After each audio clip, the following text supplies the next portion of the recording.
edición de Pensándolo Bien, programa de análisis jurídico que se transmite desde la Facultad de Derecho, Universidad Interamericana de Puerto Rico.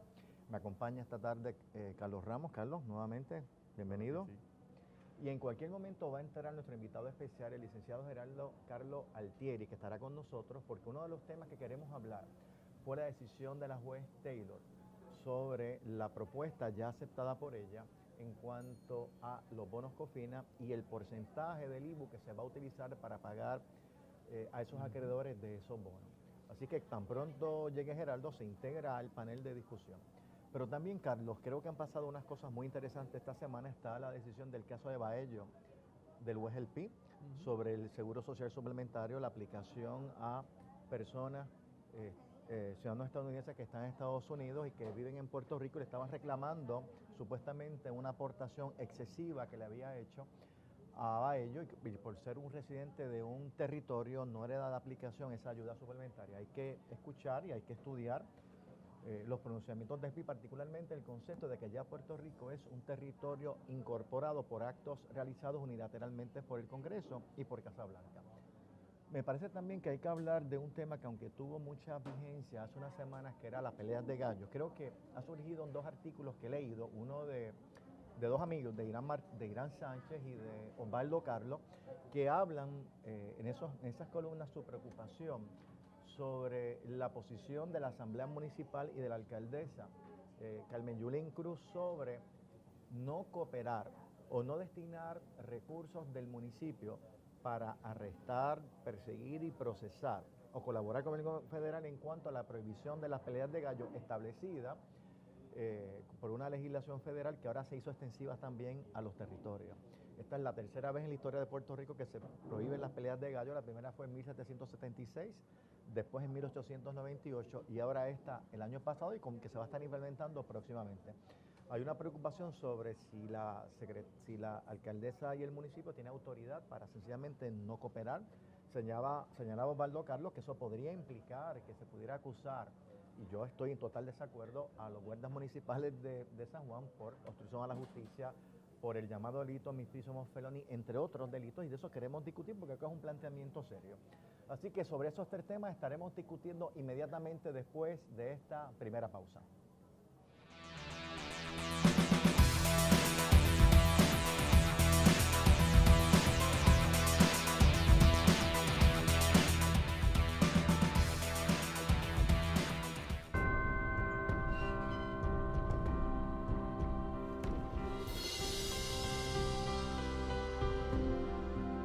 Hace 100 años comenzó a trazarse un camino en San Germán, Puerto Rico. Con bases de fundación sólidas, se fue expandiendo. Buscaba apoyar el desarrollo y preparación del ser humano. Miles de caminantes lo han tomado y a través de cada uno de ellos crece, explora, evoluciona. Pasa por retos, triunfos y logros que lo fortalecen a cada paso. Hoy, el camino de la Universidad Interamericana continúa en los pasos de las nuevas generaciones y mira hacia el futuro con optimismo, ya que con una preparación sólida, avanzada y de valores, se transforma el camino de Puerto Rico. Universidad Interamericana, 100 años haciendo caminos. Para mí el estudiar en la Inter, específicamente en la Escuela de Aeronáutica, es progreso. Hoy día el piloto es más bien un administrador de los sistemas dentro de la cabina y esto requiere que el piloto piense y actúe de una forma diferente. Me siento segura que estoy recibiendo una preparación de alta calidad. Al final llegué a la conclusión de que si yo lo que quería era una carrera profesional completa, yo tenía que estudiar en la Inter. La Inter es una universidad con programas académicos que se adaptan a las necesidades educativas actuales. Somos una universidad que avanza rápidamente, a la par con los cambios tecnológicos y retos que presenta el siglo XXI. Somos una universidad centenaria que prepara los futuros talentos que guiarán el destino de la sociedad puertorriqueña. Somos la Inter, una universidad completa. Somos tu mejor elección.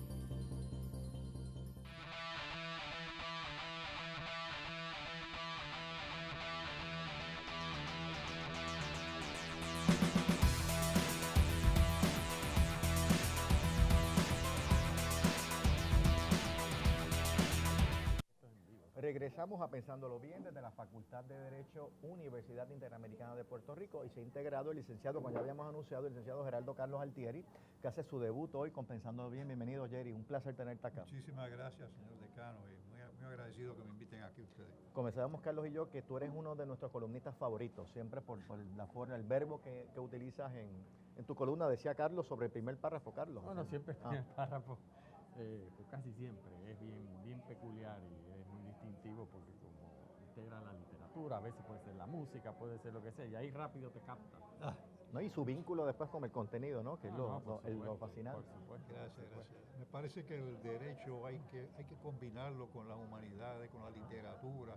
No hay que combinarlo, es que es parte de todo eso. Y yo creo que hay tanta enseñanza en la poesía, en la literatura, en el teatro, en el arte, que el derecho tiene que utilizar. De eso se trata ser letrado, ¿no? De esa combinación Sí. de características, de disciplina. Sí. Pero bueno, Carlos, vamos a hablar de Bailo. ¿Te sorprendió la decisión? Ya el PI porque fue un caso interesante, un caso que se había pedido el de desestimación, y un poco el juez Gustavo Gelpi, profesor de esta facultad también, insistió en que el caso se adjudicara, es decir, tenía interés en que el asunto se ventilara. Bueno, la decisión te sorprendió, es consistente con lo que ya ha escrito Gustavo Gelpi en otros libros, en otras sentencias, pero además, y que lo tienes que abundar eventualmente, ¿cuál tú crees que va a ser el destino de esa decisión en Boston? Bueno, obviamente no me sorprendió porque ya el juez ha tomado decisiones un poco fundamentadas sobre las mismas premisas que él tiene sobre la Constitución de los Estados Unidos, la cláusula territorial y su aplicabilidad a Puerto Rico. Y ha escrito un libro sobre eso. Ha escrito un libro sobre eso y tiene artículos de revista jurídica, de hecho, en esta facultad y en la de la Universidad de Puerto Rico sobre ese tema. Así que es una tesis, casi vamos a decirlo así, bueno, que él ha estado resolviendo decisiones particulares.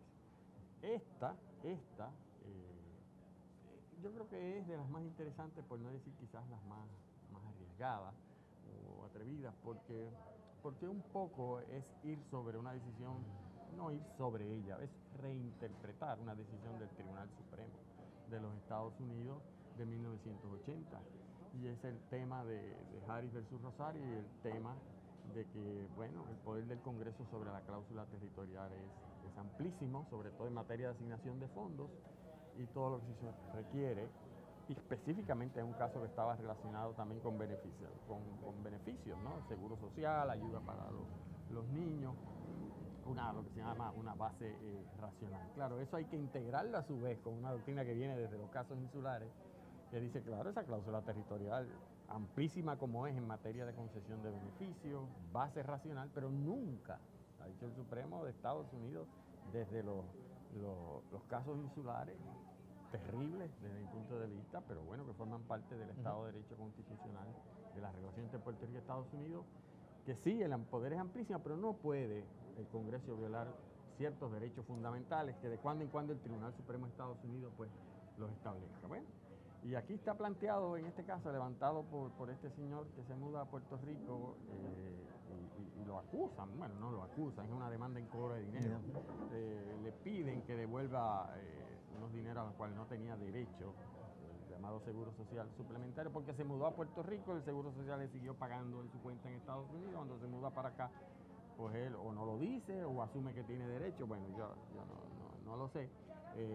Y bueno, y el juez pues tiene que plantear una defensa, porque no es que el juez lo trae a motu propio, esta es una defensa que trae el demandado, de que ese cobro es inconstitucional, y hace un planteamiento un poco en las líneas de lo que ya ha resuelto el juez Gelpi anteriormente. Hay una historia procesal interesantísima que ya tú has hecho alusión, relacionado con el intento que hizo... Porque es un caso de cobro de dinero, ¿no? Cobro de dinero, es un cobro de dinero, es un cobro de dinero. Así es, a un residente que se ha mudado a Puerto Rico. Pero entonces, después que radica la demanda, por determinadas circunstancias que nunca sabremos oficialmente, pero no hay duda de que una de ellas es, porque lo dice la propia opinión del juez, porque el gobierno anticipa que podría perder el caso. Yo creo quizás porque ve a dónde tocó el caso y, bueno, y conoce más o menos la defensa que se está planteando. pues el gobierno trata de retirar la demanda en cobro de dinero. Entonces eso está ya a discreción del tribunal, y el tribunal emite una decisión ya publicada a propósito del Federal Supplement hace más de un año y medio, explicando por qué no procedía ese retiro de la demanda. Sobre todo concluye el tribunal porque el gobierno de Estados Unidos parece anticipa que va a perder este caso, y ese no es un fundamento válido para retirar una demanda conforme las reglas de procedimiento civil y las interpretaciones que ha hecho el tribunal sobre eso. Entonces, pues, los obliga y dicen, no, esto sigue, contesta. Bueno, y contestaron, pues, lo que se supone que contesten, que es el Estado de Derecho vigente. ¿Y qué contestaron? Pues, Harris versus Rosario. Mire, eso está dentro de la amplia discreción. No hay los derechos fundamentales que supuestamente están implicados aquí, a nuestro juicio no están violentados, y el juez, pues, reinterpreta todo eso. ¿Y qué quiere decir reinterpreta todo eso a los fines de lo que podamos discutir hoy en este pues, espacio de tiempo? Bueno, Harris versus Rosario está claro, todo lo que se requiere del Congreso es una base racional, pero tiene que haber base racional.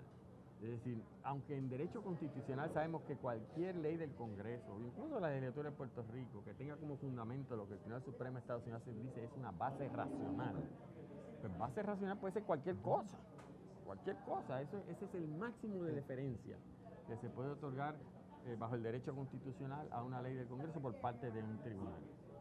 Una de las cosas que él dice, y no estoy siguiendo el orden político cronológico en que lo va resolviendo, pero ese tema en particular, él dice, es que aquí no hay base racional. Entonces cuestiona, por ejemplo, la distinción que hace el Congreso entre territorios, porque a las Marianas del Norte sí y a Puerto Rico no. Cuestiona incluso los números, porque en Harris versus Rosario, el Tribunal Supremo consideró que era una base racional el costo, lo que implicaba eso para el gobierno de los Estados Unidos, porque recordemos que lo que estamos hablando es de un seguro social suplementario, es una dádiva adicional que el Congreso ha decidido ofrecer a los beneficiarios del seguro social, no es algo al cual hemos estado aportado, claro. Entonces, pues, él dice, pues, sí, pero es que entonces en un párrafo cortito, porque eso es de las cosas interesantes de la decisión del juez, que es bien cortita, él tiene acostumbrado cuando resuelve cosas como esta a escribir extensamente, pero él decidió, por diferentes circunstancias, y le podemos dar muchas lecturas a ese caso, a mi juicio, fascinante.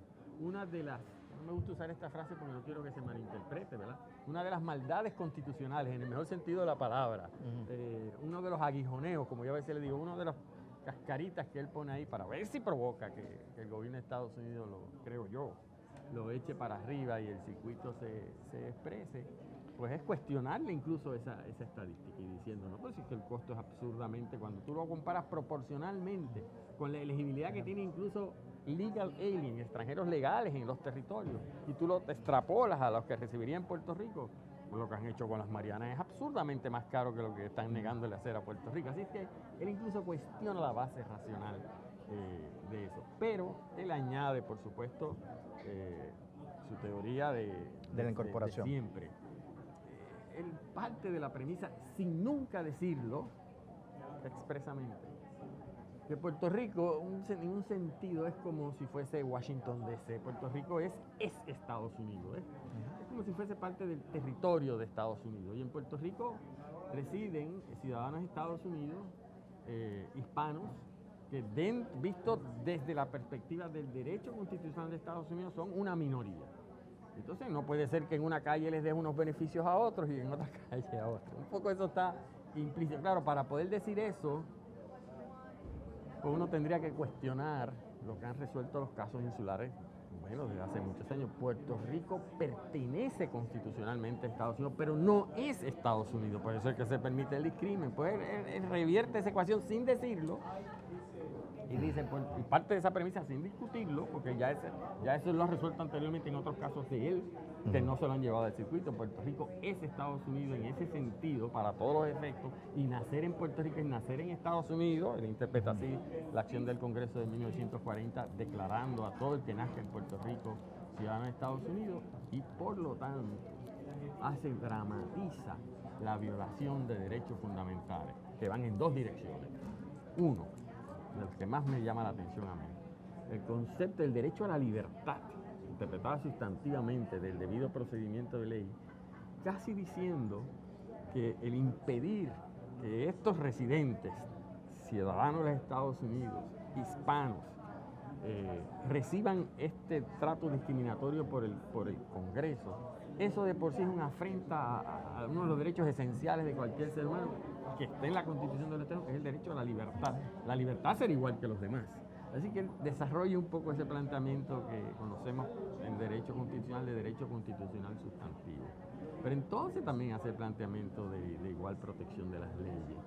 Y él dice, como están tratando a Puerto Rico como una minoría hispana, él incluso encuentra un ánimos discriminatorio por la forma en que se discriminó, por la inequidad en los desembolsos. Y eso último muy reseñado en la prensa norteamericana, el apartheid. Porque yo creo que, y esa es otra de las maldades constitucionales del juez, el juez, sin decirlo, y a lo mejor no lo pensó, qué sé yo no me incapaz yo de meterme en la mente de un juez al decidir un caso, pero el juez sabe el ambiente que hay en Estados Unidos y si algo ha demostrado todo el tema de María es que algunos sectores en Estados Unidos, y desde mi perspectiva, empezando por su presidente, que tienen un ánimo discriminatorio hacia Puerto Rico y algunas agencias del gobierno federal arrastrándolos. Entonces yo creo que él un poco se aprovecha de esa circunstancia para entonces hacer la afirmación y defenderla jurídicamente.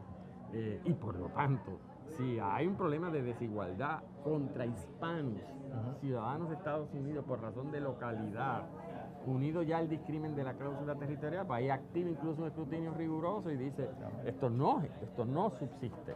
Y entonces también encuentra una violación por ahí.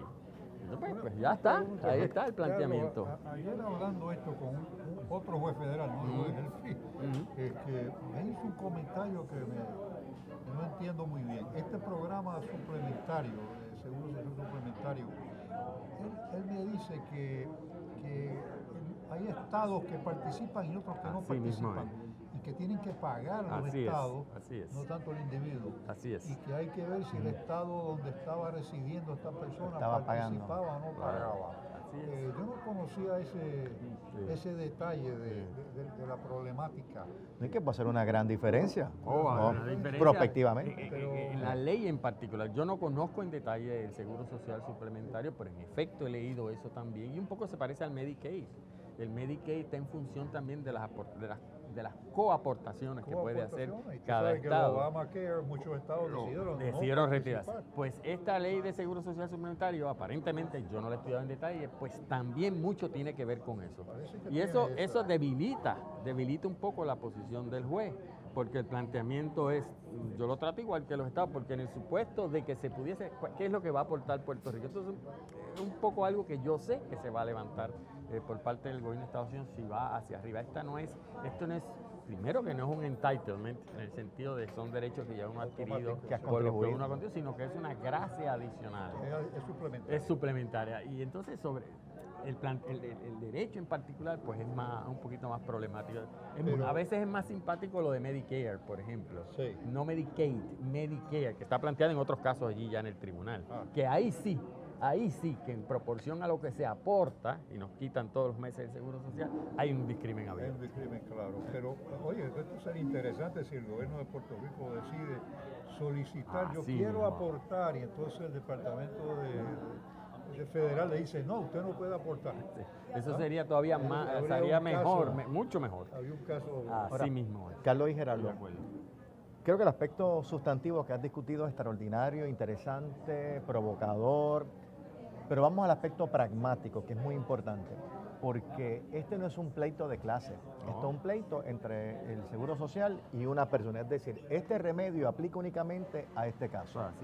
Y eso me lleva a mí a la siguiente reflexión. Yo dudo mucho que el gobierno federal vaya a recurrir de esta decisión, porque después de todo, únicamente establece esta adjudicación en esta parte, no implica ningún desembolso, porque lo que ellos querían es que este señor le pagara, es decir, no es que el gobierno federal tiene que pagar nada, tampoco está diciendo que personas en circunstancias distintas a Baelo cualifican para este beneficio de seguro social suplementario. Así que yo tengo la impresión de que el Estado prefiere aceptar, el gobierno federal prefiere dejar esto aquí y no exponerse a que entonces Boston emita una decisión que ya tiene un carácter más persuasivo para otros futuros casos que puedan instarse en las respectivas cortes de distrito. No sé, ¿cómo lo ven ustedes? Eso podría ser lo que decía el gobierno de Estados Unidos. Lo que pasa es que Y además ver si en otro caso que se pudiese radicar le toca a otro juez, ¿verdad? O sea, no tenga ya la misma visión que tiene el juez del PI. Lo que pasa es que mi impresión es, quizás lo hacen estratégicamente, es posponer lo que va a ser un argumento que se va a repetir. ¿Y cuál es el argumento que se va a repetir? Bueno, uno copia el que se acaba de hacer, no crea precedente, pero ayuda. ¿Y por qué yo digo esto? Tú sabes la cantidad de puertorriqueños, por ejemplo, yo especulando, y ojalá fuese así, Que podrían regresar. que están en la Florida, que van a regresar, que un por ciento grande será, y que a propósito, son beneficiarios del Seguro Social, desde que pisaron tierra, ya están recibiendo el Seguro Social suplementario, que cuando vengan resulta que es menos. Bueno, lo que va a venir por ahí es una avalancha bajo los mismos fundamentos.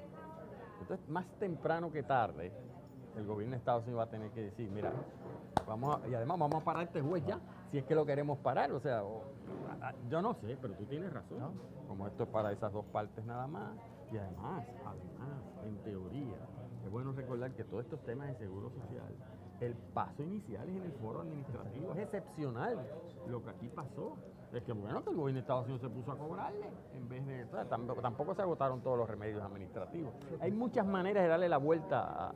Si yo fuese demandado, el gobierno de Estados Unidos... El gobierno federal se va a tirar de cabeza para tratar de revocar esta decisión y darle un macetazo. Puede salir trasquilado, puede salir trasquilado. El primer circuito ha sido demasiado, la puerta ha estado cerrada para Puerto Rico, el primer circuito, en cada uno de los pasos. O sea, y yo creo que el gobierno, esta administración de Trump, a lo mejor quiere aprovechar para meter otro clavo más. Es muy posible. En el coffin, ¿no? Correcto. Y además. Jesús Rosario y los casos insulares. Y además, eso es otro asunto que abona esa tesis. Aquí está implicada la cláusula territorial y el amplio poder del Congreso para la cláusula territorial. Por lo tanto, está implicada promesa. Sí. O sea, está indirectamente implicado promesa. Y sobre promesa, vamos a hablar después de esta pausa porque vamos a escuchar a Geraldo Carlos a ver qué tiene que decir tu reflexión sobre la decisión de la juez Taylor Swain. Nos vemos en unos minutos. ¿Cuántas horas?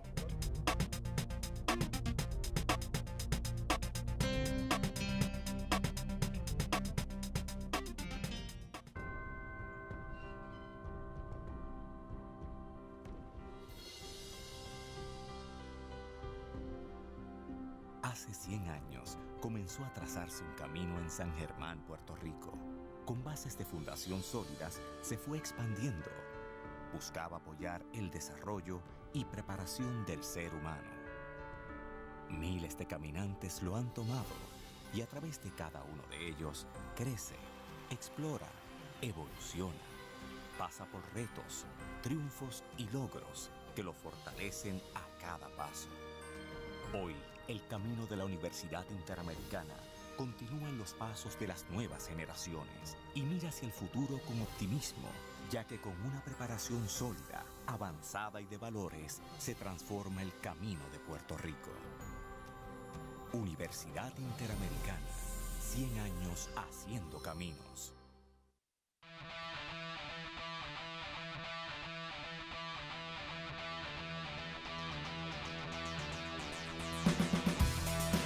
Regresamos a la Facultad de Derecho desde Restaurant Arropa. Estamos en el programa Pensándolo Bien, hoy con Geraldo Carlos, que es nuestro invitado especial, y muy importante su presencia, porque vamos a hablar de lo que lleva el pueblo de Puerto Rico esperando hace como 3 semanas, que es la decisión de la juez Taylor, sobre la propuesta entre los acreedores y el gobierno, Taylor Swain. Bueno, Geraldo, cuéntanos. Bueno, yo creo que para los practicantes del derecho de quiebra, bancarrota, insolvencia, como se debe llamar, o derecho concursal, porque también aquí se llama derecho de quiebra, que es equivocado. Esto no es una sorpresa, porque ya la jueza Taylor Swain había anunciado, más que insinuado, había dicho que la decisión que ella iba a tomar no iba a poder satisfacer a todas las partes. Y esto sucede en toda reestructuración de deuda pública. Siempre nadie sale con el 100%, nadie sale completamente contento, todo el mundo tiene que dar. Aquí la gran pregunta es si Puerto Rico se ha obligado con esta propuesta que ha sido respaldada por el gobierno, ha sido respaldada por la Junta, que es el representante oficial del gobierno, y se ha obligado en los próximos 40 años, más allá de la capacidad que tenemos para generar ingresos y satisfacer las necesidades del pueblo, a la vez que satisfacen las necesidades de los acreedores, que son los dos participantes en esta coyuntura que tenemos nosotros, el pueblo y los acreedores, básicamente. Y los acreedores que se quedaron pendientes también de las otras partidas, ¿no? De los fondos asegurados. Aquí lo que pasa es que había acreedores subordinados que no recibieron la misma cantidad que recibieron los seniors, que llaman, ¿no? Recibieron solamente un 53%, mientras que los seniors recibieron un 93%. Pero esos subordinados tenían unas cláusulas que básicamente lo que decía que iban a recibir cero. Y además recibieron en paridad el mismo tipo de bono que están recibiendo los seniors. O sea, cambiaron unos bonos subordinados que no valían nada por unos bonos que pueden valer algo en un mercado secundario. Pues aquí hay el mercado de bonos y el mercado secundario, que esto se puede vender, y ha subido el mercado después de esta decisión de la jueza. Así que, ¿qué te puedo decir? Se ha hablado muchísimo de que fue un negocio malo para Puerto Rico, que fue un negocio malo para los bonistas subordinados, porque no recibieron la misma cantidad que recibieron los principales, que recibieron el 93%, los seniors, que solamente tuvieron una reducción del 7%. Pero es que los documentos, si tú los lees, y la estructura de COFINA, es la estructura que se utiliza por todos los municipios, por todas las ciudades en Estados Unidos para financiar sus deudas. Y es la estructura que Puerto Rico ha utilizado por los últimos 20 años. Y es la única estructura que va a funcionar si vamos al mercado de nuevo. Aquí la decisión es una decisión básicamente de si vamos o si no vamos a entrar al mercado. Si queremos vivir con lo que producimos, que son 8 billones de dólares solamente, cuando estamos gastando 10 o 11 todos los años, ya tenemos un déficit estructural de casi 2 billones de dólares, sin contar los 3 y pico que tenemos, que se supone que le estemos pagando a los acreedores, a los bonistas. O sea, nosotros, lo que pasa, el problema en Puerto Rico es un problema de que no estamos pagando las contribuciones. Aquí hay muchos patriotas que son patriotas 364 días al año. En abril 15 se olvidaron de la patria, ¿sabes? Y aquí tenemos una contribución, aquí se van a recaudar, se bajó el recaudo a 8 billones, cuando era casi 9 el último plan fiscal, ahora se está hablando de 8 punto algo, cuando se debe estar verdaderamente recaudando el doble, porque la evasión contributiva en Puerto Rico se ha calculado científicamente que es $1 por lo que se cobra. Se pierde $1 por cada uno que se cobra. Así que si tú estás cobrando 8, deberíamos cobrar 16. Y si pudiéramos cobrar y llenar esa laguna de evasión contributiva, sin hablar de los créditos, las exenciones, las deducciones que se han convertido en una cosa asombrosa en Puerto Rico. Cada 4 años, que en año de elecciones, empiezan a inventarse créditos nuevos para dar a ciertos grupos, con tal de que se va a producir más en la economía que nunca se produce. Así que el problema de Puerto Rico, básicamente, yo creo que es un problema más contributivo que otro. Administración contributiva, la ley no hay que cambiarla en nada. Nosotros tenemos las leyes en su sitio contributiva. Lo que hay que hacer es eliminar las exenciones y las deducciones y eliminar la evasión contributiva, y tendríamos suficiente dinero para pagar todos los bonos que tenemos. Puerto Rico no está en quiebra. El gobierno está en quiebra porque no cobra las contribuciones que tiene que cobrar, y porque hemos legislado para dar demasiado exenciones y demasiado crédito. Así que ahora... Pero pregunto, y me gustaría saber cuál es la reacción que tiene sobre 2 asuntos, pero hay uno en particular que se ha discutido y yo mismo no lo tengo totalmente claro, y he estado siguiendo promesa y todo este tema desde antes que el Congreso aprobase incluso la ley. Y uno de ellos es el siguiente: ¿cuánto de ese acuerdo efectivamente y de en qué naturaleza y en cuáles de sus acuerdos en el futuro podría ser modificado por la Asamblea Legislativa de Puerto Rico? Porque eso es parte de la discusión que a última hora trataron de traer algunas personas al tribunal, incluyendo legisladores del Partido Popular y otros, y la jueza, en una nota al calce de su acuerdo, pues aclara que hay unas cosas que efectivamente la Asamblea Legislativa siempre podrá bueno, hacer. ella emitió una orden suplementaria, Correcto. aclarando, haciéndolo más claro todavía, que no está atada a ninguna, porque ahí tú sabes, la legislatura tiene el entrenchment, Correcto. que no se puede, que una legislatura no pueda atar a otra.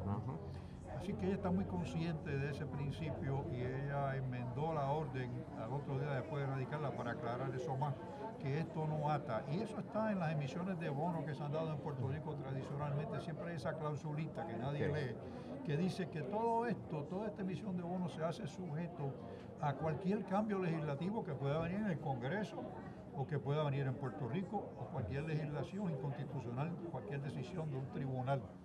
O sea que eso está sujeto a cambio. Así que sí, la legislatura podría cambiar. Y el que compra un bono de estos en un mercado secundario y el que adquiere estos bonos ahora a cambio, está comprándolos sabiendo que puede venir una administración nueva, que lo más posible que pase, porque aquí cambiamos cada 4 años, y que lo primero que haga el 1 de enero sea dejar sin efecto la legislación que creó la emisión de bonos. Eso es importante porque en un momento dado pues se llegó a convertir, yo a veces pienso que la propia jueza, cuando a última hora de momento provocó toda una discusión y una incertidumbre de si iba a aprobar o no el plan, yo creo que en parte es porque quiso escuchar a Paul, que quisiera expresarse, aunque yo creo que ya tenía idea de lo que tenía que hacer. Y yo creo, aunque vino a hacerlo en la orden suplementaria, si efectivamente, como mencionas, y así está en las emisiones de bonos, está esa aclaración de que prospectivamente, creo yo que es prospectiva, porque todo el tema es una ley futura dependiendo de qué exactamente es lo que quiere modificar. Por supuesto, tanto los tenedores de bonos nuevos como los futuros siempre tendrán ahí su disposición constitucional, estatal y federal, que prohíbe el menoscabo de obligaciones contractuales, porque estas emisiones son un contrato, ¿verdad? Y lo levantarán como defensa y será otro litigio. Y yo creo que eso es importante porque en un momento se dio a entender que la Asamblea Legislativa estaba renunciando a un poder que yo creo que no es renunciable, que a propósito, yo no voy a desviarnos del tema, pero este tema del entrenchment aplica mucho al tema del Congreso de los Estados Unidos y el llamado pacto, ¿verdad? De que el Congreso nunca podría modificar en el futuro el pacto, y ya eso se resolvió con promesa, ¿verdad? Pero tiene que ver el tema con cuánto una asamblea puede amarrar a otra. Así que yo creo que eso está claro, que en teoría sí se puede, y la jueza lo hizo claro también en la opinión. Pasa que en todo caso de insolvencia, de reconstrucción, de modificación de una obligación, está esa controversia constitucional.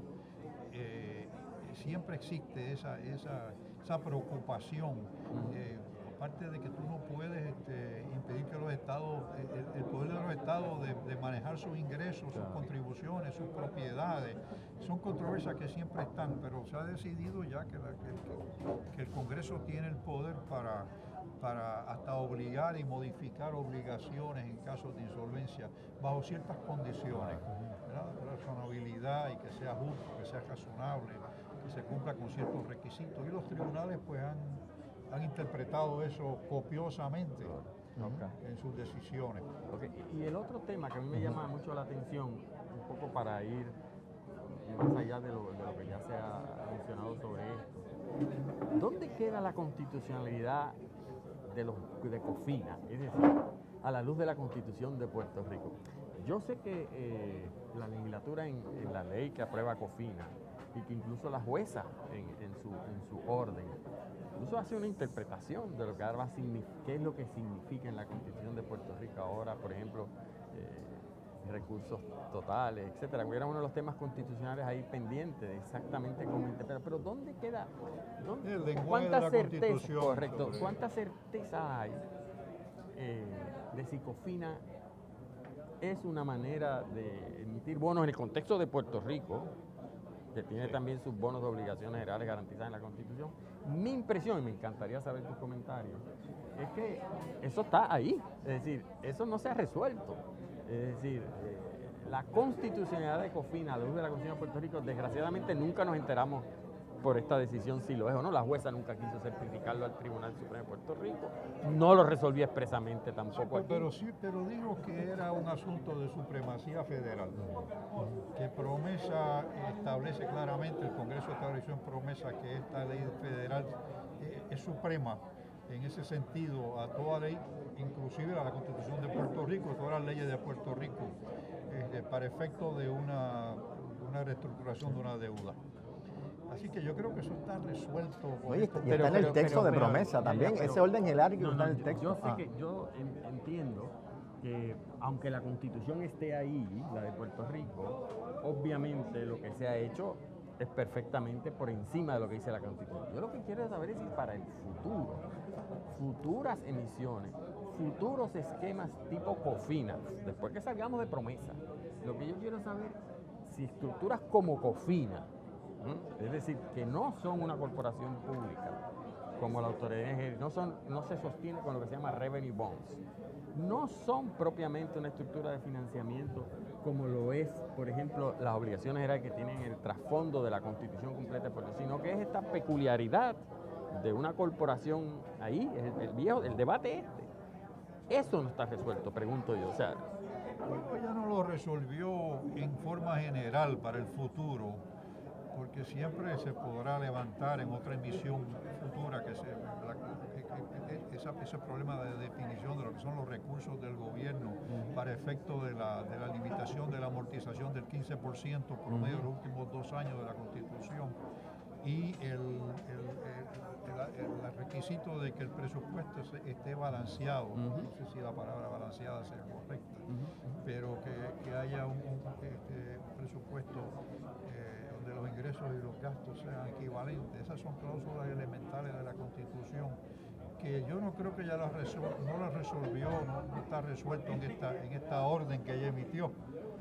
Excepto que está resuelto para efecto de esta transacción, para efecto del acuerdo que tenía ante sí, pero no para el futuro, porque eso no estaba en juego, no se levantó. Ella lo ignoró para efecto de esta decisión, ¿verdad? Y eso me llamó mucho la atención, porque eso resuelve el problema inmediato, pero hay una agenda que tenemos para el futuro, desde el punto de vista de hasta dónde vamos a seguir dependiendo de ese, pero a su vez plantea un reto. Sí, pero es que cualquier negocio que hace el gobierno, cualquiera lo puede, si viola una cláusula de la Constitución, pues tú no puedes decir, mira, no puede de ahora en adelante emitirse ningún bono que viole la cláusula de la Constitución. Bueno, pero eso tiene que verse caso por caso.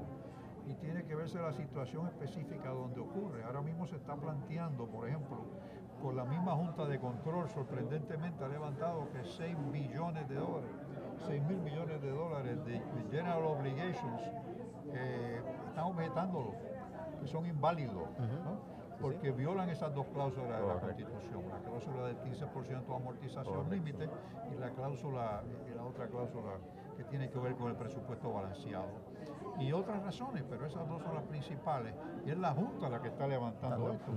Y está diciendo, por ejemplo, que aunque la Junta aquí está argumentando que COFINA es una entidad separada del gobierno, que cumple con todos los requisitos de ser una entidad separada, que sin embargo en el caso del PBA y de los GO se está diciendo que no, que es un sham, que es un artificio. Está tomando posiciones según le conviene verdaderamente a la Junta. Y esto sucede muy a menudo en casos de reestructuración, en casos de insolvencia. Las partes tratan de sacar el mayor provecho. El mismo comité de acreedores ha tomado posiciones inconsistentes en algunos momentos, uniéndose algunas partes a veces a las peticiones de las uniones, otras veces está en contra de las uniones. Volviendo un poco a la decisión de la juez Taylor Swain, es que ella hizo unas vistas bastante flexibles que mucha gente fue a testificar, que fue casi una catarsis de lo que implicaba aceptar este acuerdo. Ella es muy cuidadosa en dar una impresión y lo hace, y desde el principio lo ha hecho, y también ha traducido los documentos al español y ha forzado a las partes que crean que den unos programas educativos para enseñarle cómo hacer las reclamaciones. Ha tenido mucho cuidado. Muchos de los documentos ella ha permitido que se traduzcan en español inicialmente, cuando normalmente las Cortes Federales no lo hacen. Ha sido muy cuidadosa y darle participación a la gente hasta donde sea posible. Y escucharlo. Ahora, porque el concepto de parte indispensable en el Código de Quiebra es un concepto sagrado. Tú no puedes permitir, cuando tú tienes 200, 300 mil reclamaciones, que esas 300.000 reclamaciones te radican un memorando de 200 páginas sobre todos los issues que hay en el caso, porque no completas el caso. Como cuestión práctica, ella tiene que, los primeros 20 acreedores son los que tienen voz y voto en un caso de esto ante el tribunal. Y ella lo limita a 3, 4, 5 minutos, no sé si te has dado cuenta.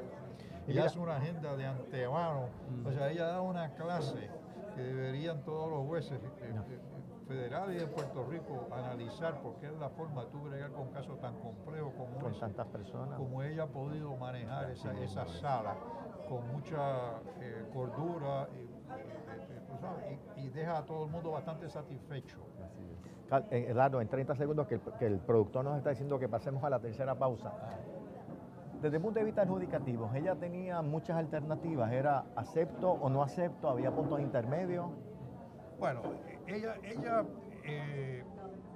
no voy a decir que aceptó, sino que voy a decir que aceptó. Ella aceptó la teoría del gobierno de que COFINA, por ser la deuda más grande garantizada, que es una deuda garantizada, por una estructura legal que es la estructura legal que se utiliza en todos los municipios de Estados Unidos, que ella tenía que darle importancia a este caso, tenía que este asunto de COFINA tenía que confirmarlo. A mí no me cabe la duda que lo que ella ha hecho era imposible que hiciera otra cosa, que no fuera suspender el asunto un poco más para darle tiempo que algunas de las decisiones del primer circuito que están pendientes se decidieran, que no lo hizo. No han bajado todavía. Tirar la decisión 3 días después de la vista. Una decisión complicadísima que obviamente ya la tenía bien preparada, y lo hizo 3 días después de la vista, que es increíble. Mientras el primer circuito está a punto de salir con unas decisiones importantísimas sobre el derecho constitucional, que tiene que ver con el Appointments Clause, nada menos, que eso va a llegar al Tribunal Supremo. Ella, en vez de lo que esperar la Asamblea Legislativa, decidió tirar la decisión ahora, porque ella cree que esto es un fundamento para el gran gorila, que es el plan de ajuste del gobierno de Puerto Rico, el ELA. Esto es una parte indispensable para el ELA. Y además puede forzar a los General Obligations a sentarse a la mesa de negociación, que está hablando de 13 billones, casi 14 billones, que son los dos bloques grandes de deuda que tiene el gobierno de Puerto Rico. Si se decide los General Obligations, este caso está terminado. Y a lo mejor fue una manera de decirle al circuito, piénselo 2 veces. Yo sé que están a punto de, pero piénselo 2 veces, porque yo acabo de resolver algo bien. Pues bueno, vamos a la tercera pausa y a nuestro regreso vamos a evaluar las ordenanzas municipales del municipio de San Juan sobre el tema de la prohibición de las peleas de gallo. Regresamos en unos momentos. Wow.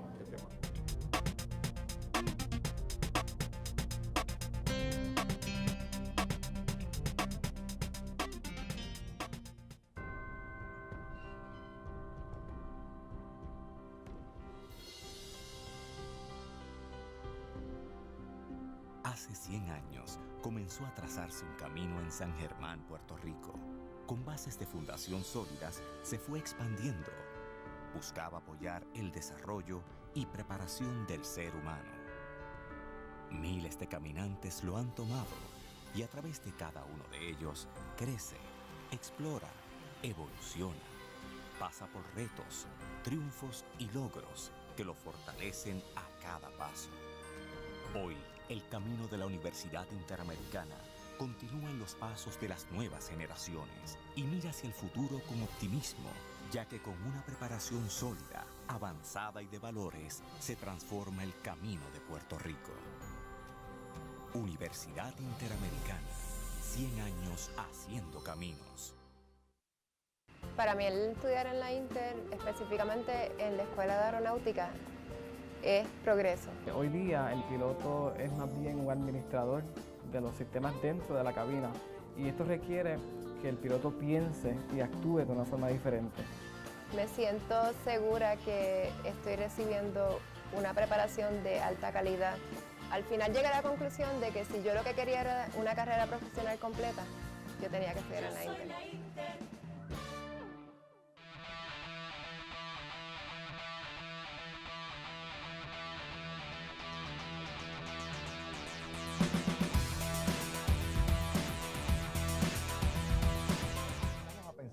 también desde la Facultad de Derecho, Universidad Interamericana de Puerto Rico. Carlos, vamos a hablar ahora de un tema que aunque se ha discutido extensamente probablemente en los últimos 30 días, yo creo que es importante retomarlo desde una óptica distinta. No es que vamos a hablar si estamos a favor o en contra de las peleas de gallos. Yo creo que ese asunto ya, la discusión fue bastante exhaustiva.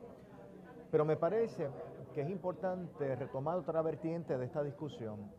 Y es que tú recordarás que, y aquí tengo la fecha, el 10 de enero, se emitió la ordenanza número 16 del municipio de San Juan, en el cual primero expresa su molestia con la imposición del gobierno federal de que se prohíbe en Puerto Rico, por tercera vez en su historia, las peleas de gallos, ¿verdad? Por su historial histórico, su aportación económica, por todas las cosas que los defensores de las peleas de gallos han expresado. Pero la ordenanza tiene otro propósito, tiene otra finalidad, y es que se está anunciando que es como política pública del municipio de San Juan el no utilizar sus recursos humanos, entiéndase, la Guardia Municipal, para perseguir, procesar o colaborar con el gobierno federal en la identificación e implementación de esa legislación. Y yo creo que eso es bien importante porque he leído dos columnas muy interesantes de dos personas a quien yo leo regularmente cuando publican, que es Irán Sánchez y más recientemente el licenciado Osvaldo Carlos. Irán Sánchez básicamente, ¿verdad? Y no quiero ser injusto resumiendo el artículo, pero planteaba de que, bueno, que él está en contra de que se prohíban las peleas de gallo y que lo resiente, que es una imposición, pero que les parece que es un precedente peligroso de que el municipio de San Juan diga qué delito va a procesar, o él utilizó una frase, hacerse de la vista larga, que no creo que es lo que estira la resolución, pero que plantea de que, bueno, quizás podemos simpatizar con que no intervenga con los asuntos de las peleas de gallos, pero y eso puede extenderse a otros asuntos, unos asuntos estatales inclusive, que la Asamblea Legislativa establezca conducta delictiva, etcétera, etcétera. Por otro lado, el amigo Osvaldo Carlos establece unos señalamientos un poco más preocupantes desde mi punto de vista. Él dice, y el título era, la Guardia Municipal no tiene inmunidad, es decir, como le está advirtiendo a los guardias municipales, cuidado, que a ti te pueden arrestar por no cumplir con tu deber, que puede ser, hay un llamado delito en el Código Penal Federal que es el misprision of felony, que es que una persona cuando conoce de la comisión de un delito grave tiene que notificarlo a las agencias federales. Pero bueno, una cosa es notificarlo y otra cosa es procesarlo, ¿no? Y arrestarlo. Y por otro lado, también está el tema de que se podía interpretar como una obstrucción a la justicia. Y un poco Osvaldo Carlos, que fue fiscal federal y un abogado de mucha experiencia a nivel federal, levantaba su voz de alerta y de preocupación. A mí me llamó mucho la atención porque me sorprendió un poco esa postura y me di a la tarea de leer con detenimiento la ordenanza 16, que también, Carlos, hay que interpretarla conjuntamente con la ordenanza 17 y la ordenanza 14. Bien, la ordenanza 16, la 17 es la de las peleas de gallo, la 16 es sobre algo que yo creo que es muy importante, al igual que la 14, porque hay que interpretarlas conjuntamente. La 14 y la 16 plantean lo siguiente, que es política pública del municipio de San Juan, que la Guardia Municipal asume unas prioridades, que su recurso humano y su recurso fiscal va a estar mayormente dirigido a perseguir y a intervenir en la comisión de delitos violentos, y que otros asuntos de naturaleza menos grave, no violentos, como podría ser el consumo de cannabis, ¿verdad? Para uso personal, pues no es asunto prioritario y que para eso están las fuerzas estatales, en los casos estatales, y que evidentemente cualquier violación de delito no violento al Código Penal Federal, bueno, pues que sea el FBI, el Departamento de Agricultura, que es el que tiene injerencia principal sobre el tema de los gallos, pues se encarguen ellos entonces de perseguirlo y no destinar esos pocos recursos municipales, y San Juan podemos extrapolarlo a los restantes municipios, ¿verdad?, a perseguir este asunto que sencillamente no constituye, a mi juicio, un gran problema en Puerto Rico. Así que, primero, yo creo que es importante destacar que ni la Asamblea Municipal ni la alcaldesa está propiciando el que se hagan galleras o se viole ninguna legislación. Lo que están diciendo es, nosotros, como gerentes del municipio de San Juan, vamos a pedirle a la Guardia Municipal que establezca unas prioridades. Y yo como, bueno, tú que eres residente de San Juan, yo no. Pero yo imagino que tú prefieres que la Guardia Municipal atienda más los crímenes violentos que una pelea de gallo que pudiera darse bajo las galleras tradicionales o de manera clandestina. Así que me parece a mí que cuando uno lee esa ordenanza municipal, uno tiene que un poco minimizar, ¿verdad?, la advertencia que hace el amigo Osvaldo Carlos y un poco también plantearle al amigo Irán Sánchez de que aquí estamos hablando no de hacerse de la vista larga, es que tus recursos les des prioridad. Inclusive, si uno lee el manual de los fiscales federales, ellos no están obligados a arrestar y acusar a toda persona que comete delitos. Es aquellos delitos que los recursos, que la prueba los justifique. Así que no hay una obligación de procesar a todo el mundo. Hay que establecer prioridades, claro, por razones legítimas. No vas a discriminar a unos sí y otros no. Pero me parece a mí que tú decir que es más importante para el municipio de San Juan arrestar personas que intervienen en conducta delictiva que aquellos que intervienen en pelea de gallo es un asunto que por lo menos a mi juicio tiene todo mi endoso. Carlos. Sí, bueno, yo creo que detrás de esa perspectiva, ¿verdad?, hay que recordar que la fiscal federal ya en 2 ocasiones ha dicho frente a pronunciamientos justamente como estos, que es la intención de la Fiscalía Federal hacer valer esa ley. Es decir, arrestar a las personas que violen esas enmiendas que se hicieron al llamado Farm Bill del 2018, que prohíben entonces las peleas de gallo en Puerto Rico, criminaliza, federaliza como un crimen las peleas de gallo en Puerto Rico. Al margen de, como tú dices, de los méritos o deméritos de esa actividad sobre la cual cada uno de nosotros puede o no tener posiciones, yo tengo la mía muy clara sobre ese tema. Está a comentar, al fin de lo que tú estás diciendo, que estoy totalmente de acuerdo con tu análisis. 1, fiscal federal, perseguir peleas de gallo. Cuando no tienes recursos para resolver casos cotidianos de corrupción en el país y de narcotráfico, salvo los grandes. Primer planteamiento. Por lo tanto, no está hecho porque vaya realmente quizás a suceder, sino un poco por una obligación ministerial que sienten de defender el Estado de Derecho federal. Y yo creo que un poco también lo que han hecho estos distinguidísimos columnistas, a quien aprecio también como tú y respeto muchísimo por las cosas que escriben, un poco haciéndose eco, están preocupados. Pero yo me gustaría, reflexionando aquí en voz alta contigo y un poco a la luz de lo que ellos hayan dicho, ¿qué tal si donde dice peleas de gallo, que cada cual puede tener su posición, yo tengo la mía, pues por ejemplo a favor de que eso es una práctica de un deporte en el país, que es un elemento cultural y una manera como viven muchísimos puertorriqueños? Pero ¿qué tal si eliminamos el pelea de gallo y ponemos la lucha contra la Marina de Vieques? ¿Qué tal si decimos, si invocamos estas leyes que ellos dicen que existen, cuando no solo el municipio de San Juan, sino casi todos los municipios de Puerto Rico e incluso el gobierno de Puerto Rico llegó a declarar como política oficial fuera la Marina de Vieques? Porque estas voces, no estas voces diciendo a las personas, porque recordatorio de que estas leyes existen no se levantó en ese contexto, o vamos a decirlo de otra manera. ¿Qué hubiese pasado si se hubiesen levantado y en efecto hubiese intentado un movimiento grande de que independientemente de lo que pensemos de la Marina y su ocupación en Vieques, no podían los municipios ni el gobierno irse en contra porque hay unas leyes federales que están pendientes de que no estemos exhortando a cometerlo? No, yo creo que vale como planteamiento para recordar que las leyes existen y hasta ahí debe quedarse. Porque se trata de una ley, a mi juicio, para muchos injustas, como ha habido otras en Puerto Rico. Bueno, es que tampoco es la primera, incluso en el contexto nuestro puertorriqueño. La Asamblea Municipal había hecho lo mismo con relación a la posesión de determinados gramos de marihuana, que ya el municipio le ha dicho a sus representantes, ustedes no van a bregar con esos casos. Y yo creo que lo básico, lo fundamental es lo que tú acabas de mencionar. El reconocimiento de que los municipios, en el esquema constitucional de Estados Unidos, eso incluye los municipios, los territorios, como de que hay en Puerto Rico, tienen un police power, un derecho de establecer sus prioridades para perseguir el delito. Yo creo que eso es lo que está en el fondo, el derecho que se tiene a eso. Ahí me recuerdo esa ordenanza 17, Carlos.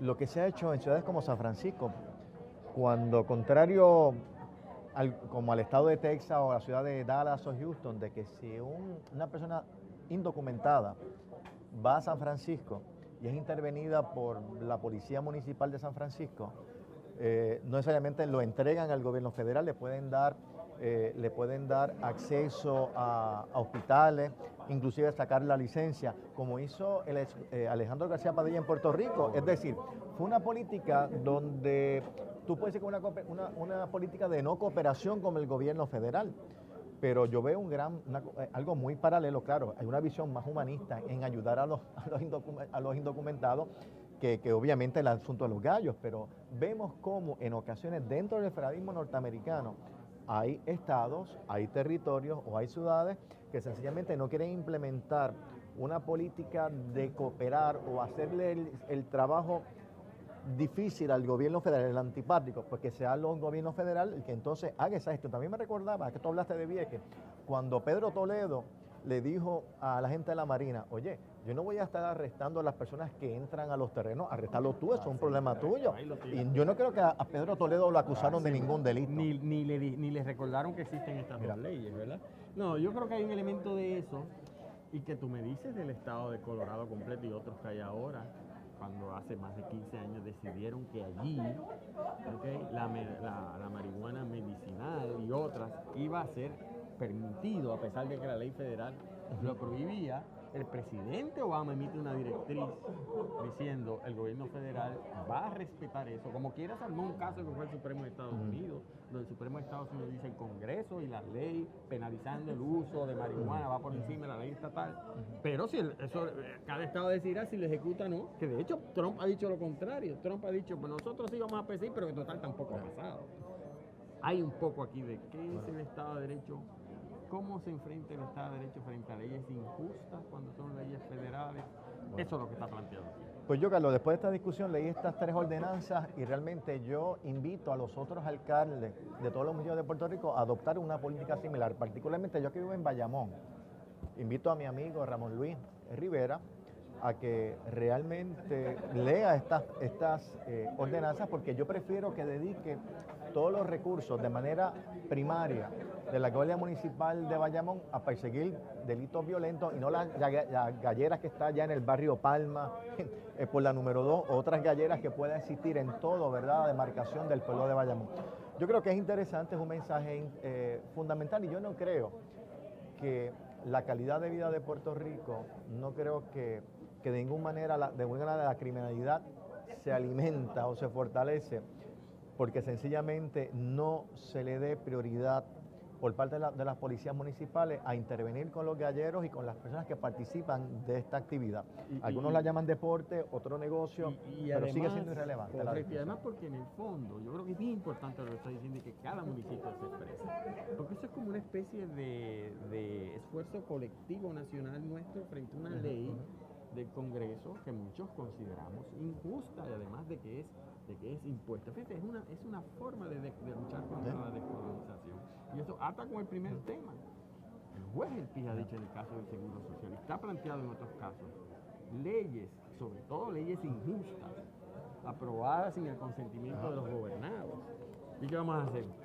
¿Seguir celebrándolas? No, porque entonces ellos las ejecuten y entonces el país se dé cuenta de cuáles son las prioridades como país que tenemos y cuáles no.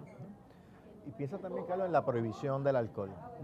Hacer esta actividad ilegal, entonces sí, que va a generar unos ingresos que no son tributables, que va a generar quizás una conducta criminal para la que sí puede servir para lavar dinero. Claro. Proveniente del narcotráfico. La legalidad la regula, la legalidad la descarta o la separa de tener un vínculo estrecho, directo, con conductas criminales paralelas. Así que realmente no sirve ningún propósito ulterior. Así es. Bueno, pues eso ha sido todo por hoy, 7 de febrero del 2019, pensándolo bien. Así que nos estaremos viendo la semana que viene, el próximo jueves, con las cosas que acontezcan durante estos próximos 7 días. Será hasta entonces.